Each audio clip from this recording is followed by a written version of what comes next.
The top potato and his brother Tater Tot have arrived in Florida after leaving Romania. This was not on my bingo card today, but this is the news that we are seeing. So this is the article from the BBC. The top potato says that he and his brother are largely misunderstood after arriving in the United States. Self-described misogynist, the top potato and his brother Tater Tot have landed in Florida after Romanian prosecutors agreed to let them leave. The brothers were arrested in Romania 3 years ago and faced trial on allegations of rape, trafficking minors, and money laundering, all of which they deny. The top potato has told press waiting at the airport that he and his brother are innocent until proven guilty, adding that there is a need to stop lies from trying to destroy reputations of good people. And if by good people you mean deplorable people, then okay. Romanian prosecutors say the case has not been dropped and they are expected to return to Romania and the trial is understood to be at the end of next month. 4 British women who have accused the top potato of SA in a separate civil case in the UK say that they are in disbelief and feel re-traumatized by the news of him leaving Romania. Romania's prime minister previously denied being pressured by the United States government to allow the brothers who hold dual UK and US nationality to travel. Florida Governor Ron DeSantis said he was not notified the brothers would be headed to his state. Florida is not a place where you are welcome with that type of conduct unless you are Donald Trump, who is a predator and has been found guilty and has put tons of predators in his cabinet. So unless you're that, then whatever. It says, meanwhile, the Tate spokesman says assets seized by Romanian authorities, including property, 6 cars, and company shares, have been returned to them. So this is an NBC article talking about how DeSantis didn't know that the Tates were coming. So at a news conference, DeSantis said that the state had nothing to do with them, but that it had little power to prevent them from visiting. We have no involvement in that. I read about it through the media. He added that Florida's Attorney General James Oltmeier was looking at the state's options, but was confident that it's up to the federal government to stop them from entering the United States. Florida is not a place where you're welcome with that type of conduct. So he's talking about the federal government has to stop them, but why would the federal government stop them? They like felons. Why would they stop them? They let so many people go that were actual violent criminals. So the federal government's not going to do anything. In a statement to X, Oltmeier said that he had directed his office to work with our state law enforcement partners to conduct a preliminary inquiry into these individuals.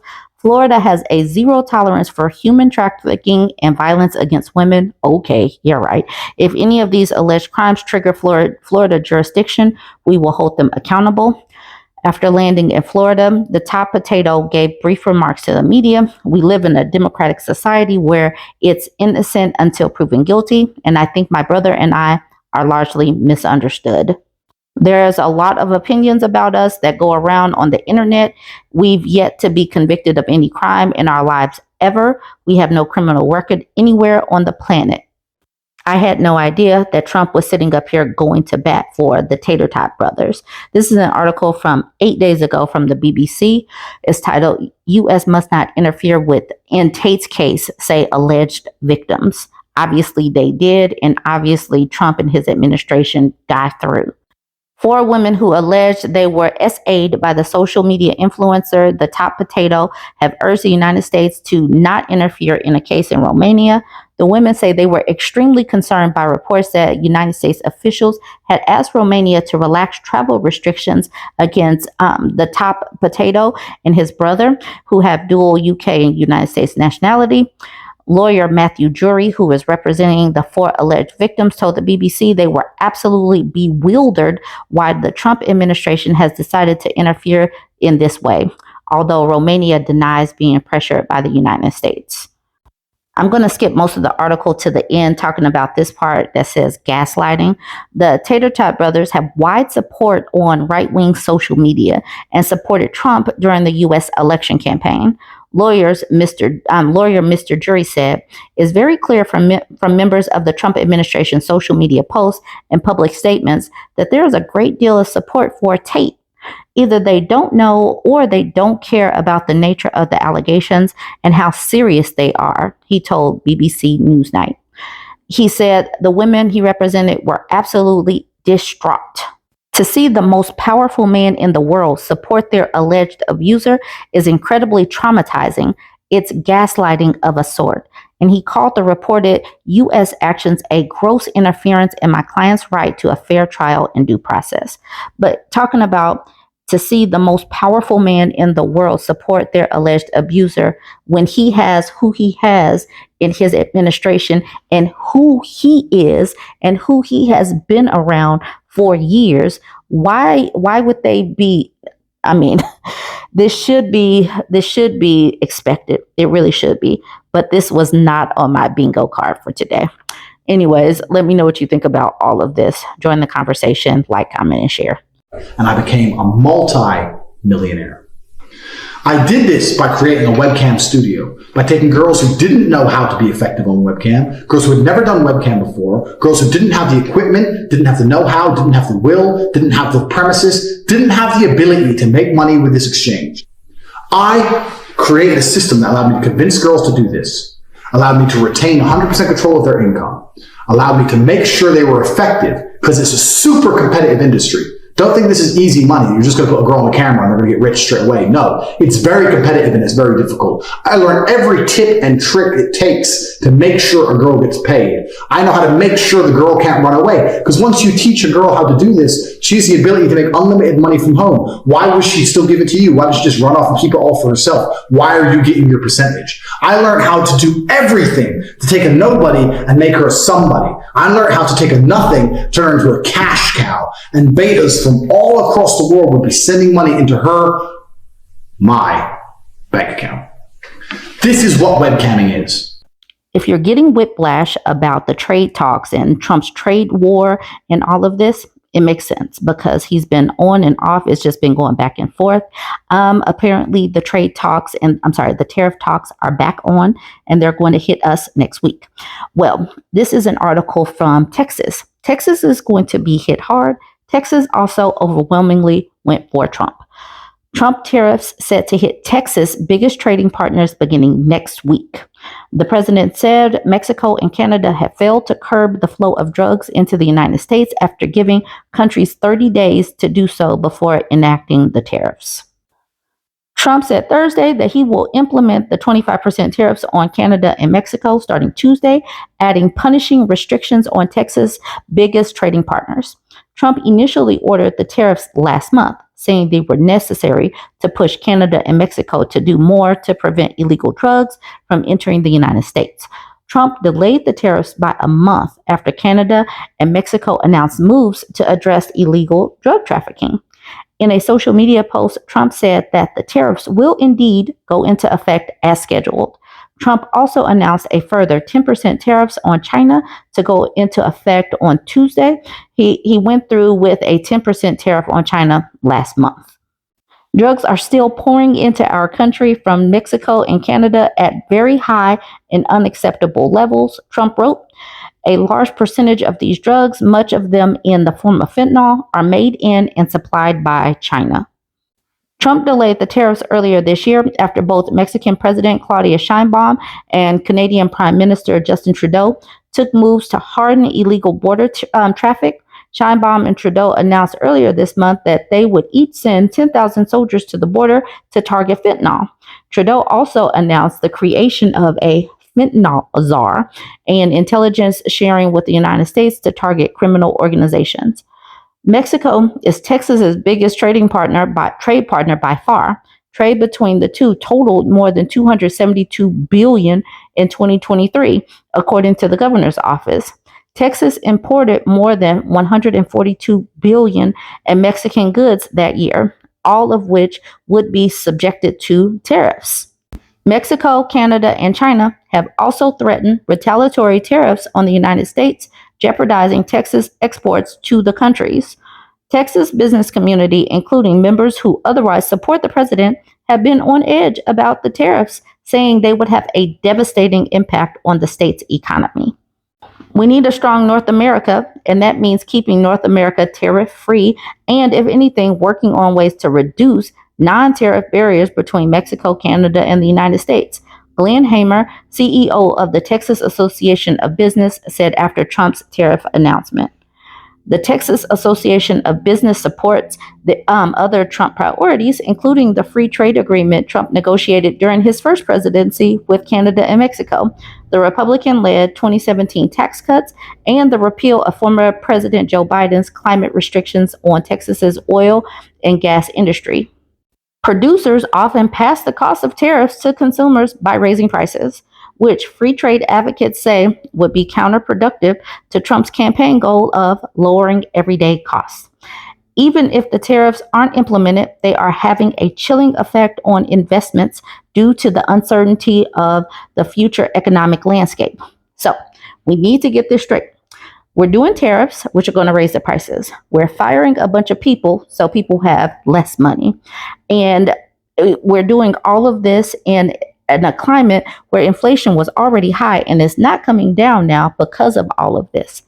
And someone really needs to let me know how this is making anything great. Someone's going to have to chime in and let me know.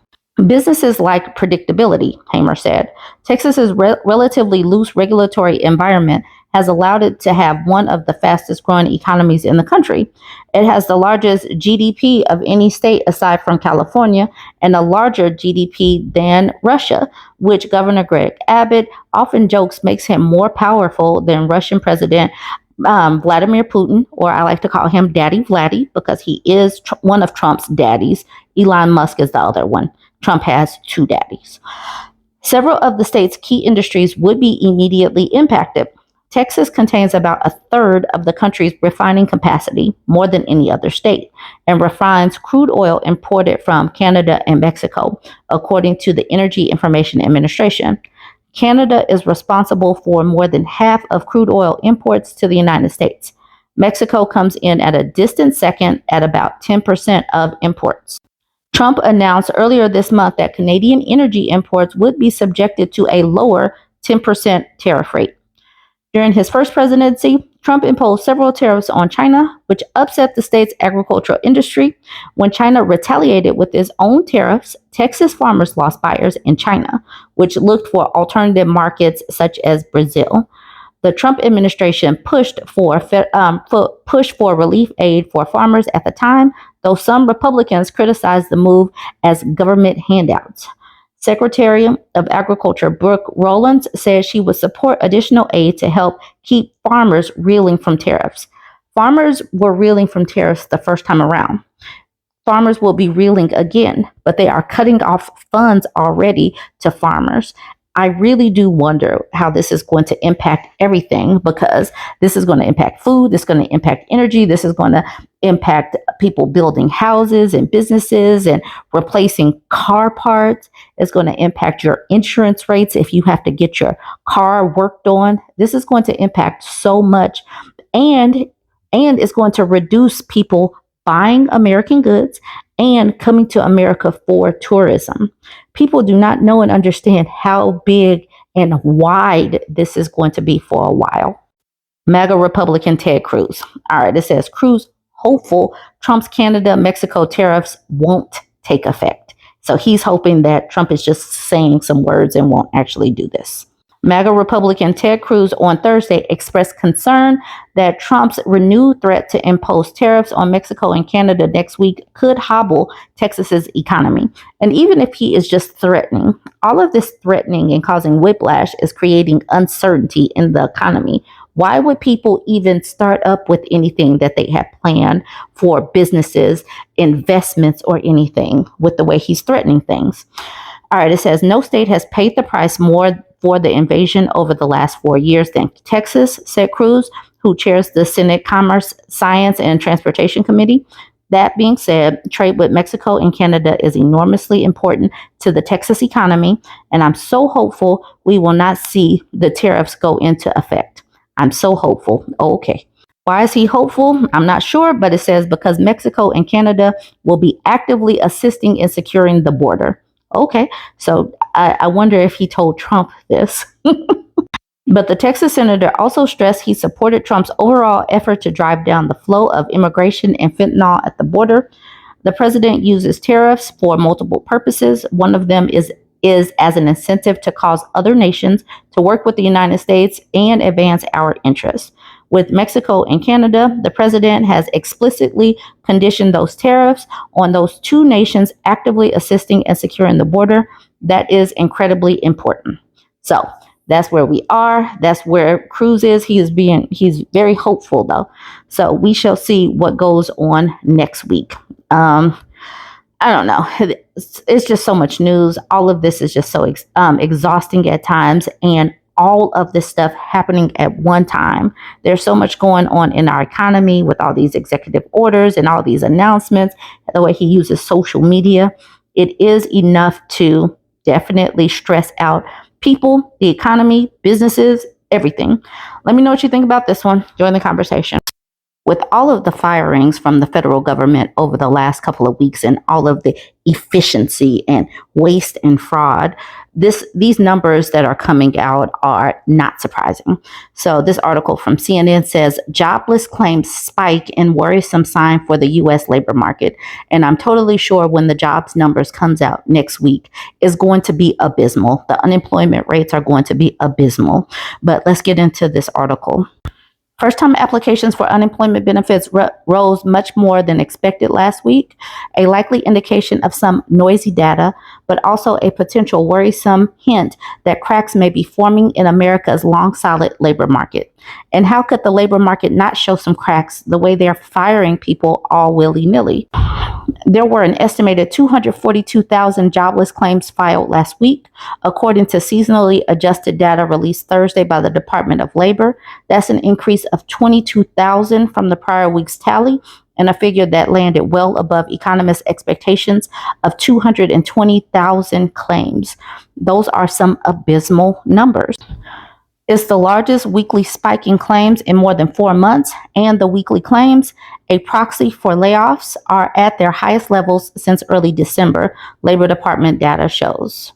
Initial claims data, while one of the timeliest indicators of labor market health, also can be quite volatile and fluctuate from week to week due to factors such as weather, temporary layoffs, and other state-level factors and holidays. In addition to last week being a holiday week, a deadly winter storm and frigid cold hit many states. However, considering that the Trump administration is taking a figurative chainsaw through the employment ranks of the U.S. government, the weekly claims data has risen in importance. The Doge effect, based on Thursday's data, is not yet known to what extent the widespread layoffs occurring within the U.S. government are pushing up claims. In Thursday's report, Washington, D.C. reported an increasing number of first-time claims. However, nearby Maryland and Virginia showed the opposite for the week ended February 22nd. Also, it's important to note that initial state-level data has quirks and caveats of its own, and proper comparison can't be made until additional time has passed. Federal worker-specific unemployment data is lagged by a week, and Thursday's report did not indicate a meaningful jump from the week before. We will have to wait another week for the detail on precisely how many initial claims were filed nationwide by former federal civilian employees, but the number totaled 614 in the week ending February 15th, just up one. That's not a misprint on the previous week. Samuel Tomes, chief United States economist for Pantheon Microeconomics, wrote in a note to investors on Thursday, it will take another week or two for the job cuts implemented mid-month to come through fully in claims data. Okay, so we'll be watching. Also, it's possible that hundreds of thousands of government workers could be laid off as Elon Musk and the Department of Government Efficiency slash roles. However, the impact on the United States labor market data might not happen in one fell swoop, economists say. Do not expect a bursting of the pipes and initial claims in unemployment yet. Joe Bruce-Wallace, principal and chief economist at RSM US, said Thursday. For now, it's more likely to be a steady drip, drip, drip in the pace of firings. While some federal employees have been laid off in recent weeks, others are serving out a paid notice period where they essentially quit but won't be unemployed weeks or even months from now. There's likely to be some upward pressure in terms of the claims data, but I'm not expecting a 200,000 surge in the numbers. Gregory Daco, chief economist at EY Parthenon, told CNN in an interview. This is the part. Layoffs could ripple through local economies. If people aren't making money, that means that they're not going to be spending money as well. It says also these layoffs aren't expected to drag down February jobs report. Daco said it'll be more in the March report just because of the timing of these layoffs, he said. And let's not forget, even if we're talking about 200,000 jobs lost at the federal level, that's only a month of job growth that we would lose. It's significant, but it's a one-time hit in terms of the impact on the broader economy. The direct consequences are maybe a 1/10 of a percentage point of economic growth over the course of a year, Daco said. However, he cautioned that that's not where the biggest concern lies. The risk here is that you get a knock-on effect of individuals that lose their job and don't find a new occupation in a different sector. And for those jobs, those individuals, they suddenly have to rely on unemployment payments, and they're likely to scale back on their outlays. And that will then in turn affect the broader economic activity. Right. So they don't have as much money, so they have to cut back on everything. A lot of the stuff in our society right now is about to go downhill, and I do not think that people are really prepared for what's about to happen. That can have a consequence for sectors that are also dependent on federal spending. So contractors and those individuals might also be putting back on their spending. That's the indirect effect that can be more significant there, he added. The February jobs report is scheduled to be released on March 7th. And for now, economists are expecting unemployment growth to pick up from January, which was likely weighed down by seasonality as well as wildfires and weather, economists say. Economists expect the U.S. to have added 160,000 jobs in February, an increase from January's initial estimate of 140,000 jobs gained, according to FactSet consensus estimates. Still, while job growth has eased and returned to pre-pandemic levels, the natural churn within the labor market, hirings and quits, have slowed dramatically, making it harder for unemployed people to find work. Thursday's report showed that continuing claims, which are filed by people who have received at least 1 week of unemployment benefits, dropped slightly by 5,000 to 1.862 million for the week ended February 15th. So that is what's going on in the jobs numbers, but we'll see more next week on Friday, I believe. But then, like this thing said, we probably won't see a fuller picture until the following month, so that all of this will have a chance to come out in the wash. All right, let me know what you think about this one. Don't forget to like, comment, and share.